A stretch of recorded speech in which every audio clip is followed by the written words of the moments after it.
بسم الله الرحمن الرحیم. السلام علیکم ناظرین. مونږ نن سبا د جګر په متعلق ویډیوز ډسکشنز کوو. مونږ د مخکې دوه وړاندې ویډیوز کې د جګر متعلق خبره کړې و چې جګر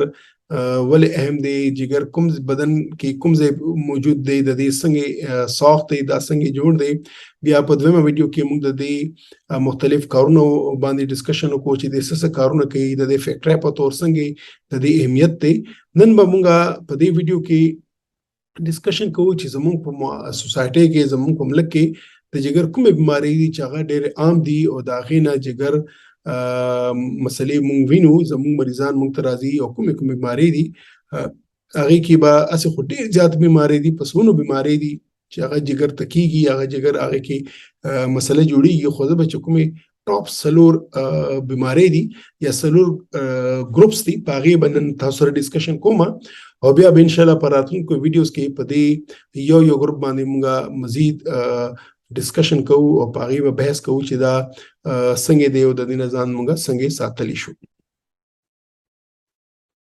نو څنګه چې ما نن وویل چې نن به موږ د جګر د بیمارۍ باندې ډسکشن کوو چې جګر کومې بیمارۍ دي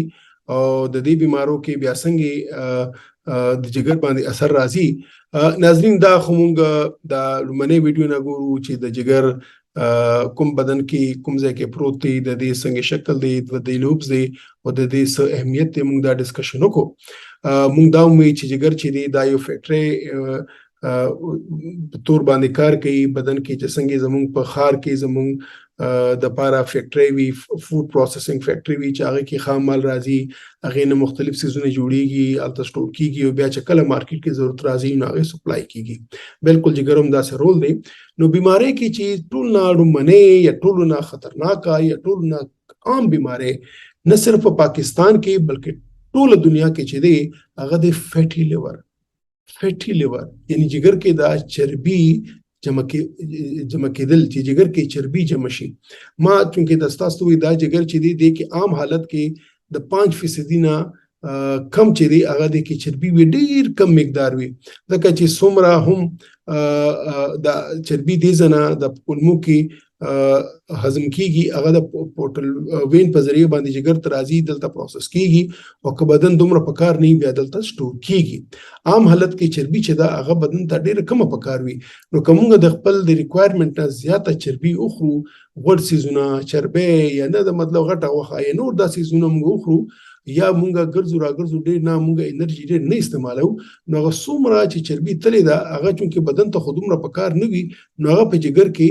سټور کېدل شروع شي، ځکه جګر چې کنورټ کوي خو چونکې ضرورت یې نه نو دی دلته سټور کېږي. نو که دا یو خطرناک لیول پورې لاړ شي نو جګر دی کې وپړسېږي، جګر ټول خپل ساخت شکل خراب شي. دی باندې مونږ به راتلونکي ویډیو کې ګورو. او جګر چې دی هغه چې دی کوم کارونه دي کارونه به دی نشي کولی او دی نه خدای مکه بیا وروستو چې دی هیپاټایټس سټیج ته لاړ شي، بیا سیروسس سټیج ته لاړ شي او بیا خدای مکه دی کې کینسر جوړېدی شي. نو فیټي لیور چې دی دا ټولو نه اهم او ټولو نه عام بیماری زموږ په سوسایټي کې ده او دې څه ډایګنوز یا دې تشخیص لپاره څه ډېر زیات ښه ټسټونه هم نه دي پکار. تاسو به کتلي عموماً چېرته څوک الټراساونډ وکړي یا په جګر طرف باندې درد وي یا چېرته بل څه ته الټراساونډ کړي، چېرته ګردو دپاره کړي، چېرته معدې دپاره کړي او پته ولګي چې په جګر باندې خو چربي ده. نو دا یو الارم دی، دا یو بیماری ده چې هغه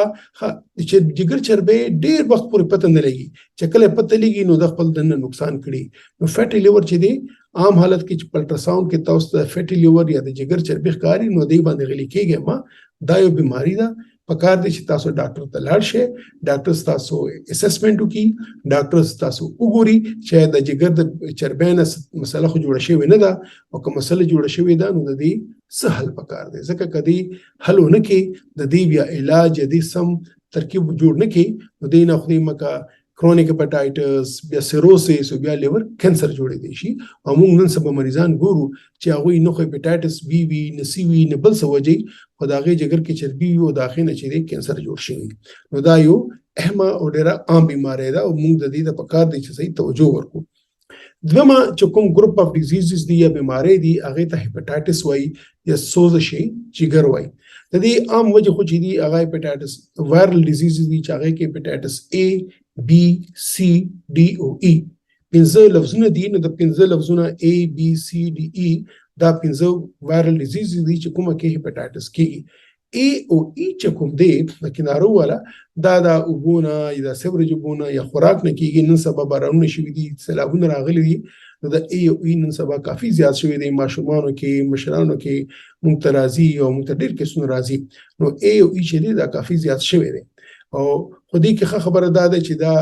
په خپل ځان کنټرول کړی شي. دنه پس هپاتایټس B دی، C دی، D دی، په دې به هم موږ ډسکشن کوو دا څنګه پیلاویږي څنګه کیږي. خو د هپاتایټس B C او D چې دی دا عموما چې دی دا جګر کې پاتې شي، پوره بدن نه ونوځي او بیا جګر چې دی کرونیک هپاتایټس لاړ شي او بیا هغې نه خدای مکه جګر سیروسس طرف ته سوکراو طرف ته لاړ شي. نو دویم ګروپ اف بیماری چې دی هغه هپاتایټس دی چې هغه کې وایرل هپاتایټس ټول نه کامن دی. نان وایرل هپاتایټس هم کې دی شي، هغه مثلا ټایفاید کې هپاتایټس موږ لیدلی دی، ملیریا کې موږ لیدلی دی، ډینګي کې موږ وینو، موږ په کورونا کې هپاتایټس لیدل. نو نان وایرل کازز اگر چې د ډینګي او د کورونا چې دی دا خو دا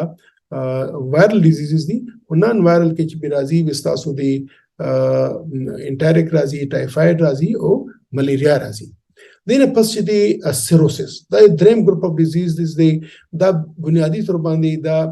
یو خو د فیټي لیور نه کیږي یا د هپاتایټس B او هپاتایټس C او هپاتایټس D نه کیږي. د نه علاوه سره نان وایرل کازز هم دي، مثلا اټیومیون دی، هغه یو ګروپ ته چې هغې نه دا سیروسس کې دی شي. د نه علاوه نورې مورثي بیماری دي، مثلا ویلسن ډیزیز دی، پرایمري بیلري سیروسس دی، هیموکرومیټوسس دی. دا مختلف بیماری دي، د تفصیل کې بنوزو، خو د دې نه هم سیروسس کېږي. او د نه علاوه یو عام وجه چې دا عموما چې موږ وایي چې دا به نه وي هغه چې څوک شراب نوشي کوي، څوک شراب څکي، الکوهول څکي، نو هغې جګر هم خرابېږي او سیروسس جوړېږي. اگر چې د هپاتایټس B، هپاتایټس C او فیټي لیور ټول نه عام وجوهات دي د سیروسس زموږ په سوسایټۍ کې. خو که چېرته B نه وي، C نه وي، D نه وي او د هغه جګر مخکې نه فیټي لیور هم نه وي، نو بیا موږ د دې نور وجو پسې ځو چې آیا دا خو الکوهولیسټ هم پکې نه وي چې عکس چې دی هغه شراب مراب نه څکي یا نه یې څکلي، نو هغه نو یو بیا موږ ځو چې آیا دا اټیمیون نه وي، دا هیموکرومیټوسس نه وي، یا د نور وجوهات نه وي. خو کامن وجې دي فیټي لیور، کرونیک هپاتایټس B، کرونیک هپاتایټس C او الکوهول. دا چې دی غټه غټه څلور وجې دي دا سیروسس والا، او د سیروسس دا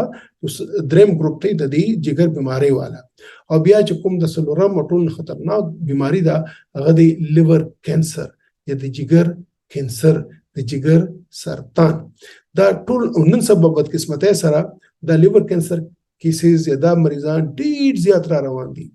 زه په کلینیک کې روزانه 2-3 نوي کیسونه د جګر کینسر ګورم، یا خو د هپاتایټس B یا هپاتایټس C تیر کړي وي، خو ډېر داسې کیسونه راځي چې هغوی هپاتایټس B، هپاتایټس C نه وي، هغوی الکوهول نه کړي، نور څه وجوهات هم نه، هغې که موږ به سوچ وکړو د هغوی فیټي لیور وي، د هغوی جګر چربي پاتې شوي وي، او د هغې نه چې مخکې ریکارډ یې موږ وګورو نو هغې فیټي لیور وي. نو فیټي لیور هم نن سبا د جګر کینسر یو وجه را روانه ده. او د WHO دا یو ټارګټ ورډ دی چې 2030 پورې به زموږ د هپاتایټس B، C په ټول دنیا کې به دا کیسونه 80% نه کمو. نو که کله دا کامیاب شوه نو یا مستقبل کې چې دی فیټي لیور به د جګر کینسر یا د لیور کینسر ټول نه نمبر 1 لومړنۍ وجه راځي. د فیټي لیور چې دی څنګه بیا هم تاسو ته وایم چې دا چا جګر کې فیټي لیور معلوم شي نو په کار دی چې هغه د خپل ډاکټر ته لاړ شي، لږ اسسمنټ وکړي چې آیا دا فیټي لیور خبره دا ده. ښه خبره دا ده، موږ په دې ډسکشن کوو چې یو مرحله پورې د دې ښکلی مکمل علاج کېدی شي، دا ریورس کېدی شي، خو بیا داسې سټیج راشي چې دا ته نشي ریورس کولی او بیا مسلې د هغې جوړېږي. نو ناظرین موږ د نکتو چې د جګر بیماری موږ څلور مین ګروپونو کې تقسیمولی شو. فیټي لیور ټول نمبر 1 ټول نه عام وجه، دنه پس هپاتایټس چې دی وایرل او نان وایرل. وایرل کې چې دی هپاتایټس A، B، C، D، E او د کووید کورونا هپاتایټس او د ډینګي هپاتایټس، او دنه پس نان وایرل چې هغه کې انټریک یا ټایفاید او ملیریا. دنه پس سیروسس پر خود دی دا خود دی برنی چې ما کوم دوه وي د فیټي لیور هپاتایټس د دینه کې دي شي، هپاتایټس B، C، D نه کې دي شي، یا د دې نان وایرل کازز هم کې دي شي، وجوهات هم کې دي شي چې هغه ما چې تاسو وایي چې الکوهول دی یا